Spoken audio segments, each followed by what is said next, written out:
नमस्कार दोस्तों, कैसे आप लोग। उम्मीद करता हूँ कि आप सभी स्वस्थ और खुशहाल होंगे। दोस्तों, एक बार फिर से नव वर्ष की बहुत बहुत शुभकामनाएं। दोस्तों, इसके पहले मैंने संपूर्ण वर्णमाला एक नज़र में परिचय के रूप में आपको बताने की कोशिश की थी। इसके बाद दोस्तों कुछ अंश, उसका दूसरा अंश जो छूट गया था वो मैं लेकर प्रस्तुत हूँ। दोस्तों, आइए हम समझ लें कि स्वरों का उच्चारण स्थान क्या होता है। स्वर जैसे आपको अभी पता लग गया कि स्वर जो है 11 होते हैं। उन 11 स्वर के उच्चारण स्थान कौन कौन से हैं। उच्चारण स्थान है कंठ स्वर।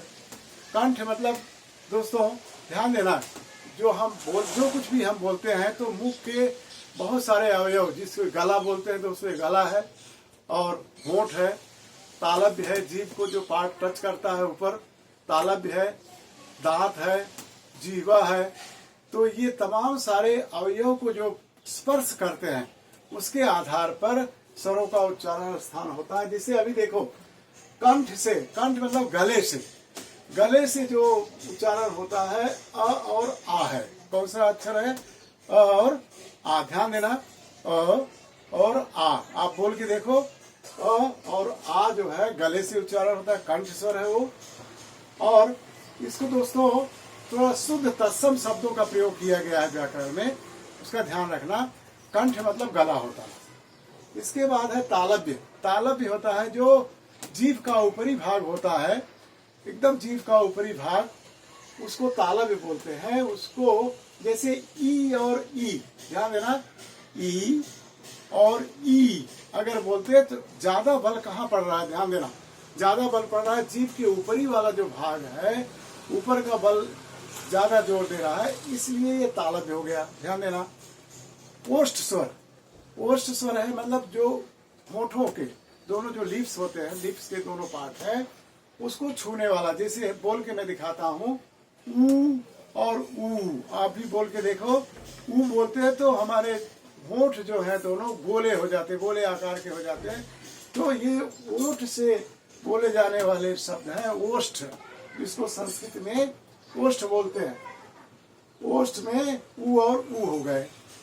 अब इसके बाद मूर्धन्य स्वर है री। री बोल के देखो, री बोलते हैं तो एकदम ऊपर जोर से घर्षण होता है, तालव्य में जाकर टच करता है, उसको मूर्धन्य बोलते हैं। ठीक दांत के ऊपर, ऊपरी वाला दांत है जो, ऊपरी वाले दांत के जस्ट 1 इंच के बीच में, दांत के अंदर 1 इंच के बीच में, उसको मूर्धन्य बोलते हैं री। री ध्यान से देना, री। और कुछ ऐसे स्वर है जो कंठ और तालव्य दोनों को सहारे से बोले जाते हैं। कंठ मतलब गला और तालव्य, जैसे ए बोल के देखो, ए और ऐ, ए और ऐ। अब देखो कुछ ऐसे स्वर है जो गले और होंठ दोनों का सहारा लेते हैं, जैसे ओ और, बोल के देखो, ओ और आओ। ओ आओ मतलब गले और होंठ का दोनों सहारा लेते हैं। अब दोस्तों कुछ हमने जैसे अभी अभी आपको बताया था कि मुख के जो अवयव होते हैं 5, उसका सहारा लेकर के हम बोलते हैं जीभ के आधार पर स्वर का उच्चारण स्थान। देखना, जीभ का आधार, जीभ का अगला भाग क्या है? अग्रस्वर। जीभ का अगला भाग से कौन कौन सा स्वर उच्चारण होता है? ध्यान देना, ई और ई, ए और ए। अग्रस्वर, जीभ का अग्रस्वर है दोस्तों, ध्यान से देखना, मैं दिखा रहा हूं आपको। ये है ए। इस भाग को जो टच करता है ई और ई को, ए और ई को, उसको अग्रस्वर बोलते हैं। इसके बाद है मध्य स्वर। जीभ का मध्य मतलब बीच का पार्ट, जीभ का जो मध्य पार्ट है दोस्तों वो अ है। आप बोल के देखो, अ तो मध्य का पार्ट है, तो अ है। पश्च स्वर है। पश्च स्वर मतलब जीभ का पीछे का भाग, पश्च मतलब पीछे। ध्यान देना, सब शब्दों का प्रयोग है, जीभ का पीछे का भाग होता है पश्च स्वर। आ, उ, ओ, औ। आ, उ, ओ, औ। ये पश्च स्वर है। पश्च स्वर है, ये जीभ का पिछला भाग। एक बार फिर ध्यान से सुनना, स्वरों का उच्चारण स्थान। कंठ स्वर अ और आ, बोल के देखना तब आपको पता लगेगा। कंठ मतलब गला, तालव्य मतलब जीभ का ऊपरी भाग, ई और ई, ओष्ठ मतलब ऊ और ऊ, मूर्धन्य मतलब री, कंठ तालव्य स्वर है ए और ए, कंठ ओष्ठ स्वर है ओ और औ। जीभ के आधार पर जो स्वर का उच्चारण स्थान होता है उसमें है ई, ए, ऐ। मध्य स्वर जीभ का बीच वाला भाग अ, पश्च स्वर पीछे का भाग जो है अ, आ, उ, ओ और औ। अब ध्यान देना दोस्तों कि घर्षण मुख के कुछ अवयव ऐसे होते हैं जो कुछ वर्णों को बोलने में उनका घर्षण होता है, आवाज होती है, बल पड़ता है। उसके आधार पर कुछ वर्गीकरण इस प्रकार से है। जैसे अल प्राण है, देखना प्रत्येक वर्ग का पहला, दूसरा और तीसरा, प्रथम, तृतीय और पांचवा। प्रथम, तृतीय और पांचवा। प्रथम मतलब पहला, तृतीय, तीसरा, पंचम, पांचवा। वर्ण जो है वो अल प्राण होता है। अब वर्ग क्या है? वर्ग मैंने लिखा है यहाँ पे क वर्ग, च वर्ग, ट वर्ग, त वर्ग, प वर्ग। क ख ग घ न च छ ज झ ञ ट ठ ड ढ ण त थ द ध न प फ ब भ म। ये वर्ग है, वर्ग। तो इस वर्ग में 5-5 अक्षर सब में होते हैं, ध्यान देना। तो ये 5-5 जो व्यंजन है इसमें पहला, तीसरा और पांचवा जो है वो अल्पप्राण है, महाप्राण है। प्रत्येक वर्ग का द्वितीय और चतुर्थ वर्ण, द्वितीय और चतुर्थ वर्ण, जैसे मैंने कवर्ग लिया है, कवर्ग में द्वितीय क्या है? ख, और चतुर्थ क्या है? घ, घ।